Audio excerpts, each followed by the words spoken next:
welcome to my blog good morning guys जाँदैछौँ फेरि हामी याङ्री भाइ हामीहरू जाँदै हुनुहुन्छ बाटोमा भेट्नेछौँ अनि 8 जना जति हुनेछ जहाँसम्म सुन्नेमा आएको छ याङ्रीको बाटोहरू चाहिँ एकदम के भन्छ अफ रोड छ अरे क्या ओके अब यस्तो हो हामी जाउँला कस्तो कस्तो बाटोहरू छ हामी यसो सुट गरौँला हेरौँला त्यो भ्यूहरूलाई सकेसम्म हामी क्यामेरामा कैद गर्ने कोसिस गर्नेछौँ यहाँनिर चाहिँ 3-4 घन्टा हिँड्नुपर्छ भन्ने कुरा छ हो हिँड्नु पऱ्यो भने हामी हिँड्नेछौँ भन्ने चाहिँ हाम्रो धारणा हो धारणालाई चाहिँ साइडमा राखौँ अब हामी निस्किनेछौँ अलरेडी हामी बाइक स्ट्यान्डमा राखेका छौँ दाइ हुनुहुन्छ दिदीहरू आउने हुनुहुन्छ हामी ट्राभलतिर भेट्नेछौँ कि कतै न कतै भेट्नेछौँ जहाँ भेट्यो पनि हामी भेटिने छ जहाँ भेट्यो भने हामी सँगै जाने नै छौँ बाई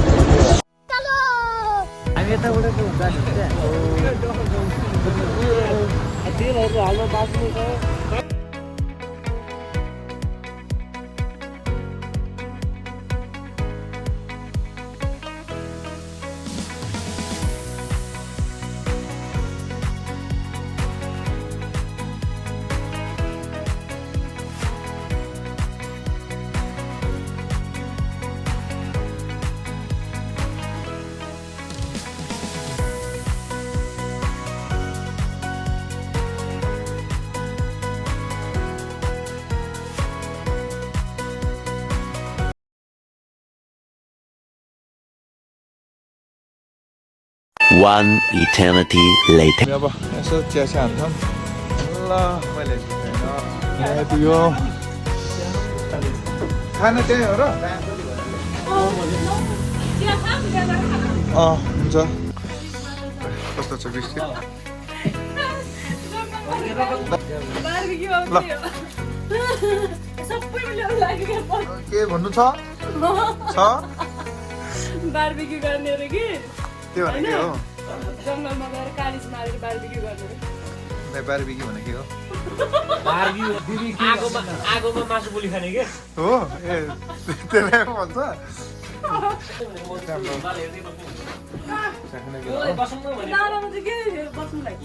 दाइ के भन्नु छ अब एङ्ग्री भन्ने ठाउँ जाँदैछौँ अनि हाम्रो सबैजनाको फर्स्ट टाइम भयो बेस्ट गर्नु दाइ तपाईँ ठिक छ हामी मेनाम्ची आइपुगेको छौँ मेनाम्ची बजारमा आइपुगेको छौँ हो मेनाम्ची बजारमा आउँदै गर्दाखेरि चाहिँ हामीले यस्तो ठाउँ देख्न पाइन्छ हेर्ने बजार हो दिदीहरू जानुभयो उताहरू यहाँ हुनुहुन्छ उताहरूको दाजुभाइ उता हुनु अब हामी भर्खर खाएको छौँ खाना पनि खानेछौँ यहाँ हामी अब खाना पनि माथि गएर खानेछौँ माथि जानेछौँ त्यस्तो चाहिँ कस्तो हुन्छ के हुन्छ हेलो गाइड चलो ल देन्सी हामी आइपुग्यौँ फेरि हो सिद्धपाल्चोक यहाँनिर पहिला चाहिँ धेरै क्षति भएको ठाउँमा रहेछ यहाँनिर हेर्नु नि यस्तो बिजोग भएर खोला चाहिँ दामी छ फेरि दामी खोला छ हामी यहाँ आइपुग्यौँ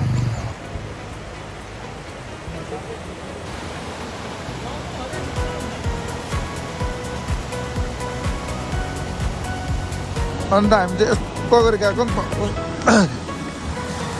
यस्तो हो कि तरिका चाहिँ यस्तो हो यस्तो गर्दा हामी यहाँ आइपुग्यौँ यहाँ आएपछि यस्तो खोला रहेछ हो भनेर हामी थाहा पायौँ र एमबी दाइ त्यहाँ माथि हुनुहुन्छ माछा मार्दै हुनुहुन्छ कि क्या हो पनि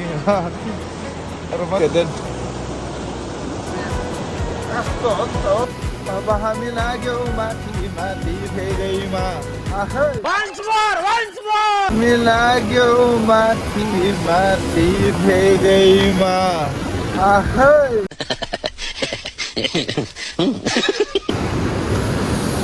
ज्याकेट गर्ने बेला भएछ अब मेरो ज्याकेटहरू दाइले बोक्ने बेला भएछ ओके हामी आइपुग्यो हेलम्बु गाउँपालिका 2 सिन्धुपाल्चोक त्यहाँदेखि हामी अब यहाँनिर आएर खाना खानेछौँ हो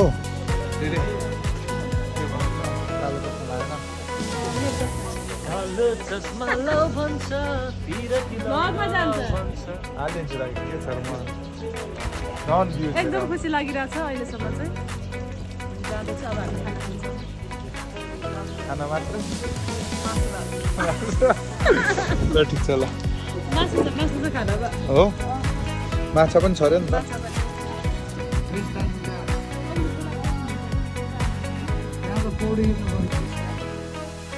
हामी पुग्ने चाहिँ वहाँ माथि टाढोमा हो त्यो टाढो हेलो फाइनली तार्के ग्याङमा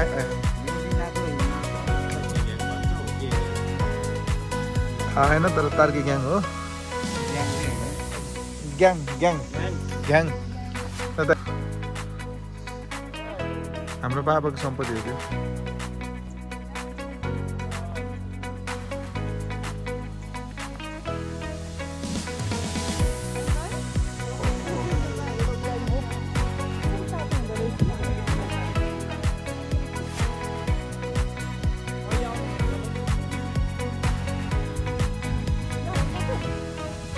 अनि भाइ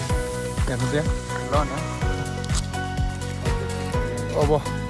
चाहिँ यस्तो हो अब यहाँनिर आइपुग्यो चिसो हुन थाल्यो हो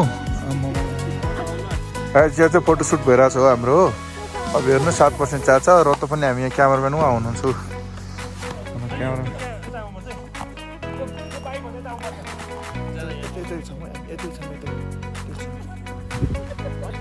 तपाईँको साथ हुनुहुन्छ दावा होमजन हेर्नु होला इन्जोय गर्नु होला हामी हिउँ भएको ठाउँमा आएको छौँ ए हामी बाइक चाहिँ यहाँ राखेको छौँ हो हिउँ भएको ठाउँमा आयौँ फाइनल्ली अब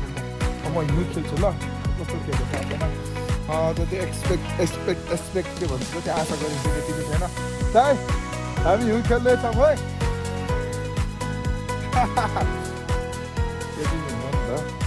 यो चाहिँ हिउँ हो नि त है मैले पनि फर्स्ट टाइम देखेको हो क्या कस्तो लागिरहेको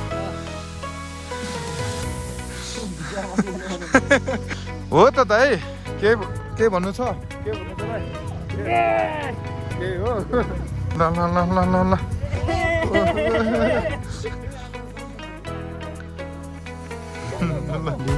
आइपुग्यो के हुन्छ कस्तो हिउँमा तपाईँ त चिप्लेट खेल्नु भएको है ल हो अब हामी चाहिँ अब हाम्रो आधी बाटो भन्दा नि हामी 30% हामी पनि त्यो माथिपट्टि बल्ल टापुमा हो हामी चाहिँ यहाँनिर अब हामी चाहिँ चक्लेट खाँदैछौँ होइन दामी चक्लेट खाँदैछौँ हामी यहाँनिर हामी इनर्जी बुस्ट गर्दैछौँ अब के छ हेर्नु यो खानु तपाईँलाई थाक्यो भने बाटोमा हो ओके अब फाइनली आइपुग्यौँ हामी आमे आङ्ग्री 10जना यो 7जना गाह्रो भयो आइपुग्यौँ हामी यहाँको स्पेसल के हो थाहा छैन तर हामी आइपुग्यौँ देखिने नजारा यो लाइट चाहिँ यत्रो हिँडेर आएको चाहिँ यही हेर्नलाई हो फेरि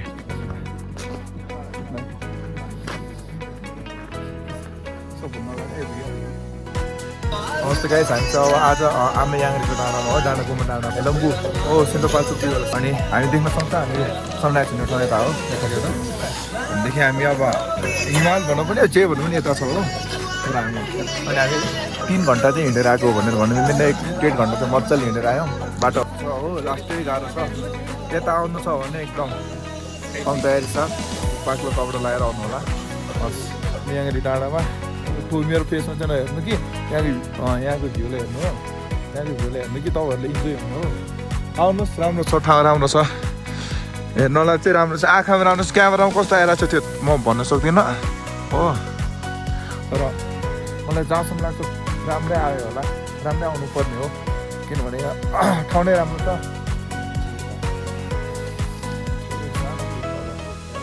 यहाँनिर मान्छेको रमझम चाहिँ खास यहाँको स्पेसल चाहिँ यही हो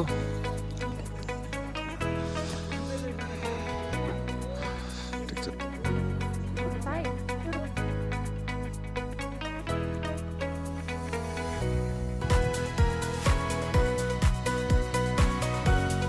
क्यामेरामा हेरेर होला सर यार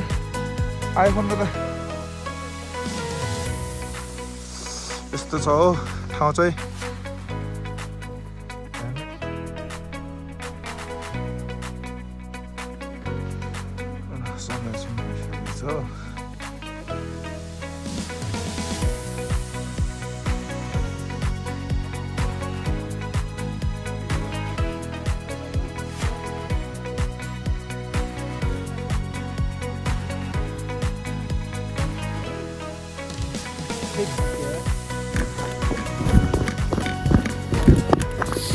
हामी जाँदैछौँ गाइस सनराइज भइसक्यो जाँदैछौँ हामी अर्को डाँडामा जाँदैछौँ हजुर क्यामेरा के भयो हो ल अब फोटोसुटको बेला भएको छ अब मेरो भिडियो बनाउन समय बन्द भएको छ हाम्रो फोटोसुट पनि सकेको छ अब यतिखेर हामी भन्दै मेरो फोटोसुट सकेको छ अब यतिखेर दिदीहरूको फोटोसुट गइरहेको छ अनि यसपछि अब यताको चाहिँ यति नै रहेछ हाम्रो एकदम आजको हामी याङ्री पनि साह्रै राम्रो भयो जाँदा चाहिँ राम्रै हो खुसीको कुरा चाहिँ यो हो कि त्यहाँ गएर हाम्रो थकी सबै सक्यो रेडबुल सेडबुल खायौँ होइन रेडबुलले गर्दा नै हाम्रो इनर्जी फेरि बुस्ट भएको छ रेडबुलको कुनै सरहरूले हेर्दै हुनुहुन्छ भने रेडबुलले चाहिँ हामीले स्पोन्सर गर्नु होला किनभने हामी हिमालको टाकुरामा गएर हामी रेडबुललाई एडभर्टाइज गर्दैछौँ दोस्रो कुरा चाहिँ के छ भने रेडबुल भनेको चाहिँ रेडबुल नै हो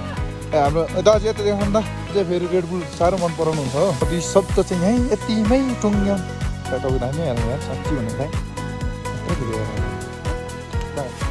हेलो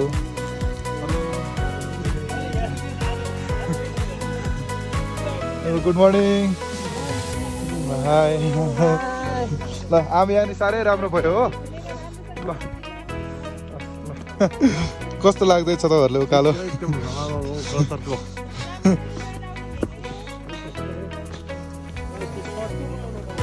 हामी यहाँ कस्तो लाग्यो तपाईँ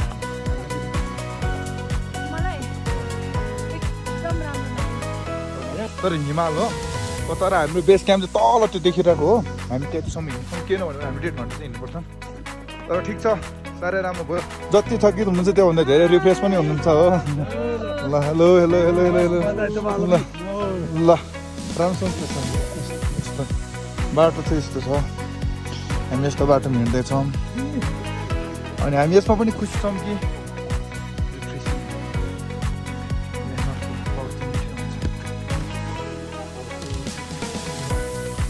ओके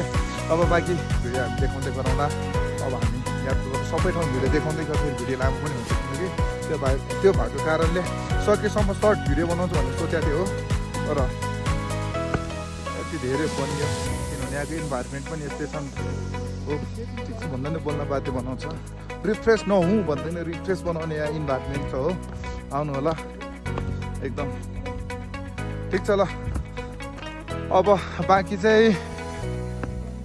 पछि है हस् ल थ्याङ्क यू